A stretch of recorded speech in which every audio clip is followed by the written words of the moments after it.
आलसी गधे की कहानी। एक गांव में नमक का व्यापारी रहता था। उसके पास एक गधा था। व्यापारी रोज अपने गोदाम से दुकान तक नमक ले जाने के लिए गधे का इस्तेमाल किया करता था।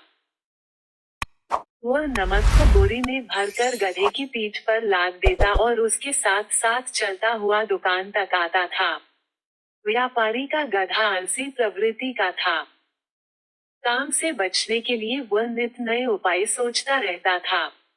गोदाम से दुकान तक के रास्ते में एक नदी पड़ती थी, जिस पर एक छोटा पुल बना हुआ है।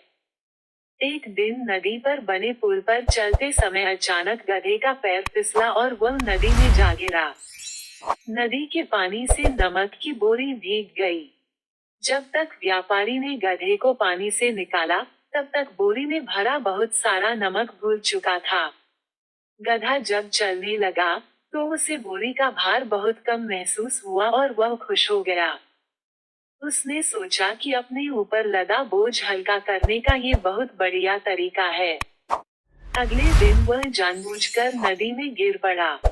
नमक पानी में घुल जाने से बोरी का वजन फिर कम हो गया। उसके बाद से वह हर रोज ऐसा ही करने लगा। रोज रोज गधे की ये हरकत देखकर व्यापारी उसकी चालाकी समझ गया। उसने गधे को सबक सिखाने का फैसला कर लिया और अगले दिन बोरी में नमक के स्थान पर रुई भरकर गधे की पीठ पर लाद दिया। रुई हल्की थी। इसके बाद भी आलसी गधे ने सोचा कि क्यों न रोज की तरह नदी के पानी में गिरकर इस वजन को और कम कर लिया जाए।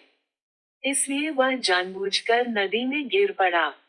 लेकिन इस बार बोरी में नमक नहीं बल्कि रुई थी। पानी में भीगकर रुई का वजन कई गुना बढ़ गया। गधा जब उठकर चलने को हुआ, तो इतने भारी बोझ से उसका बुरा हाल हो गया। उस दिन के बाद से उसने कभी आलस न करने का निर्णय किया। सीख 1। आलस का फल कभी न कभी मिल ही जाता है। 2।